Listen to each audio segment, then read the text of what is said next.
cermati fenomena sekarang ini Ustadz, di mana di seluruh Indonesia, hampir seluruh Indonesia itu Ustadz yang memiliki pemahaman salaf itu di beberapa daerah itu seakan-akan dipersempit gerakannya Ustadz. Di apa? Dipersempit gerakannya. Anggaplah misalnya beberapa masjid itu sudah ada beberapa memang instruksi bahwa di masjid ini dilarang untuk memberikan materi terkait dengan hal-hal yang berbau salafi dalam kurung Wahabi Ustaz. Dengan ini, apakah dengan fenomena seperti ini, apakah dibolehkan Ustadz yang notabene yang bisa menjadi nanti korban ini bisa mengambil suatu kaidah menghindari keburukan yang lebih besar daripada manfaat yang diperoleh.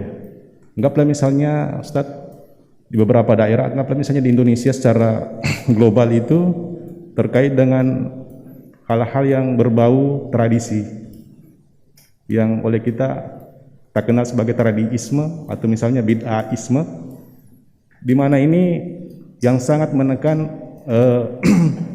ustadz-ustadz yang berpaham salaf. Nah, maksud Anda di sini apakah hal-hal yang terkait dengan budaya-budaya itu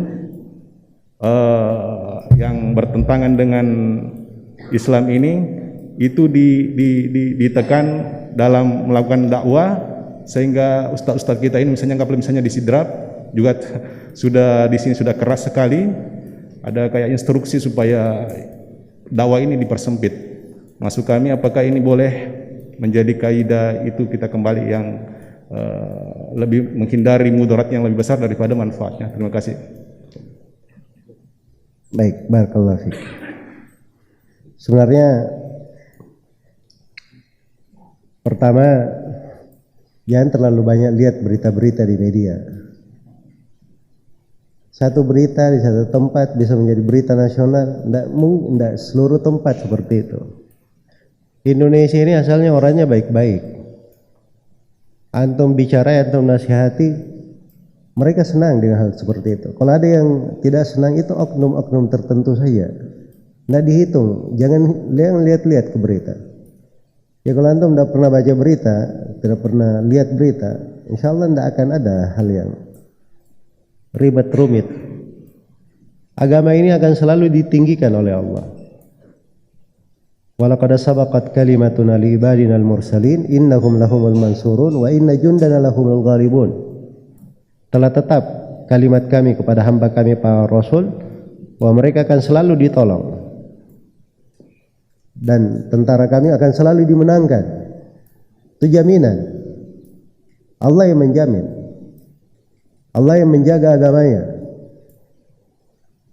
Tidak perlu ada yang dikhawatirkan.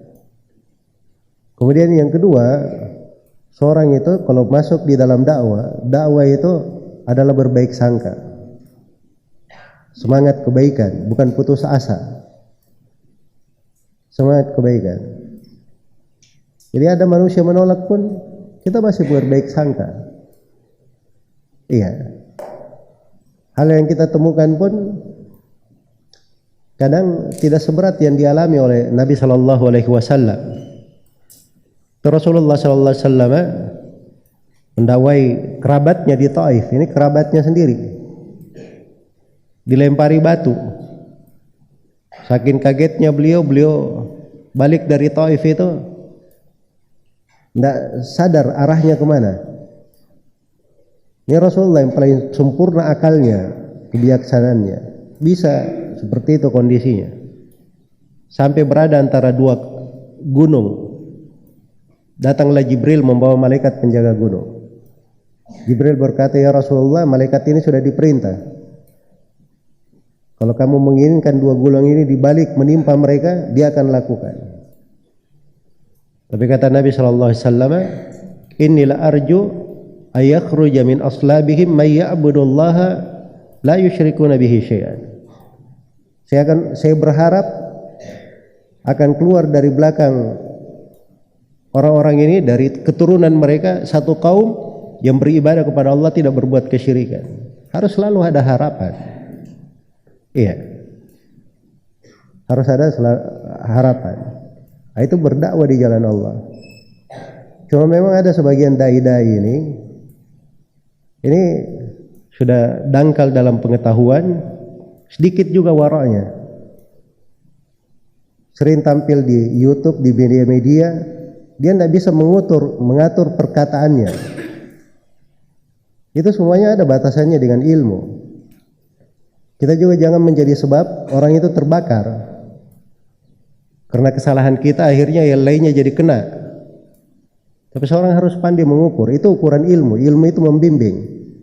Kalau dia sudah jatuh dalam kesalahan ini, minta maaf, klarifikasi. Itu harusnya dia bertobat dengan baik. Dia perbaiki dirinya, dia tata dirinya. Jangan mencari pembenaran. Pada sebagian hal yang merupakan tradisi, tidak semua tradisi itu salah. Ada kebiasaan dibolehkan, tidak ada pelanggaran syariat dibolehkan. Ada dari kebiasaan yang menyelisih syariat, itu ada pembahasan. Menyelisihinya di mana, kapan menyelisihinya, masuk di dalam rincian. Ada hal-hal yang kalau akal manusia tidak sampai ke sana, kadang tidak cocok seorang itu masuk menjawab, berbicara di dalam hal itu. Sampai dia letakkan perkara-perkara yang membuat orang itu bisa paham. Iya. Itu ada etika-etikanya. Kalau etika-etika itu dijaga, maka insyaallah ta'ala akan baik semuanya. Yang kalau misalnya seorang terhambat, misalnya dilarang untuk kajian di sini, apa masalahnya? Bumi Allah itu luas. Yang didakwah itu banyak. Iya. Kalau tidak dia bisa perbaiki dirinya sendiri. Ya ayyuhalladzina amanu alaikum anfusakum la yadurrukum man dhalla idza ihtadaitum. Wahai orang-orang yang beriman, hendaknya kalian benahi diri kalian sendiri. Tidak membahayakan kalian orang yang tersesat sepanjang kalian di atas hidayah. Iya. Maka itu sudah lahan kebaikan, ketaatan. Tapi sekali lagi antum jangan terbawa arus. Ada orang-orang sebagian manusia, segelintir orang dari kaum munafikin, kaum liberal, ingin membuat buruk kepada kebaikan. Caranya dia pakai media-media umum. Dia pengaruhi opini manusia. Terus kita ikut-ikut membesarkan begitu. Tidak cocok seperti itu. Ya, itu dia tanggapi santai aja. Yang kayak begituan itu kadang buih, sebentar lagi hilang. Dan kadang ada orang-orang membicarakan berbuat jelek ini begini, menyebarkan fitnah. Itu menjadi sebab dakwah semakin tersebar.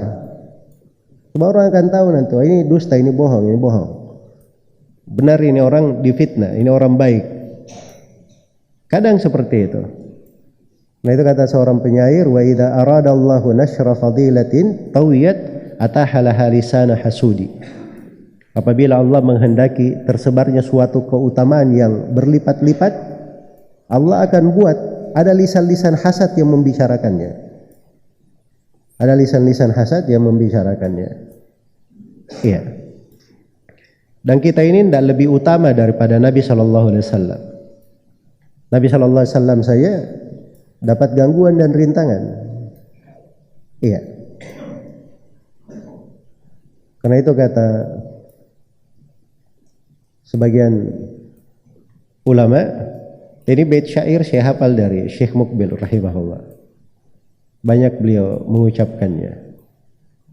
Kata beliau, "Ma salimallahu min bariyatihi wala nabiyul huda fa kaifa ana?"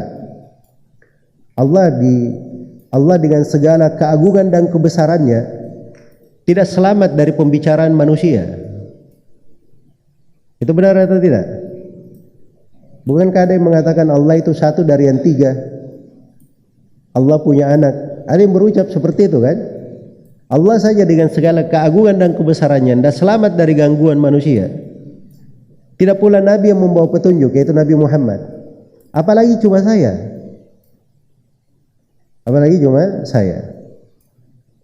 Tapi yang paling pokok itu seorang menata dirinya, dia perbaiki dirinya, dia pastikan dirinya di atas jalan. Ya, bagaimana memastikan diri di atas jalan? Pertama dia belajar ilmu benar, diambil dari guru benar, dan dia benar dari pengamalan. Jangan pede saja, oh ini saya sudah bagus ini. Dari mana? Siapa yang mengukurnya? siapa yang mengukurnya? Harus ada yang mengukur. Ya. Belajarnya dari mana? Bagaimana dia membuktikan? Itu semuanya ada tuntunan ilmu di dalam hal tersebut. Makanya kalau belajar itu, alhamdulillah, seorang yang belajar itu merasakan setiap hari dia belajar, dia semakin yakin di atas agamanya. Semakin yakin di atas agamanya. Kemarin saya sebutkan ya, Imam Malik itu beliau tidak memberi fatwa di tengah manusia sampai dipersaksikan oleh 80 atau 70 orang dari gurunya. Itu sampai hari ini dilakukan oleh para ulama. Iya, dilakukan oleh orang-orang. Baik. Dan memang banyak kekurangannya, banyak kelemahan pada kita, tapi harus ada penilaian dari orang-orang yang ahli. Dari orang-orang yang ahli. Saya mengajar itu dari semenjak di Yaman. Syekh Mukbil minta saya untuk mengajar murid-murid. Saya pulang ke Indonesia, saya direkomendasi mengajar oleh banyak ulama, banyak masyayikh. Saya masuk di dalam urusan-urusan terkait dengan nasihat kepada kepala negara dan seterusnya. Itu saya minta pertimbangan dari beberapa ulama terkenal. Dan mereka mengizinkan saya. Saya nggak masuk pada hal yang bukan, saya tidak mampu atau hal yang bukan keahlian saya, tidak dipersaksikan orang lain. Kalau saya nilai pada diri saya siapa menilai diri saya? Tapi harus ada orang lain yang menilai.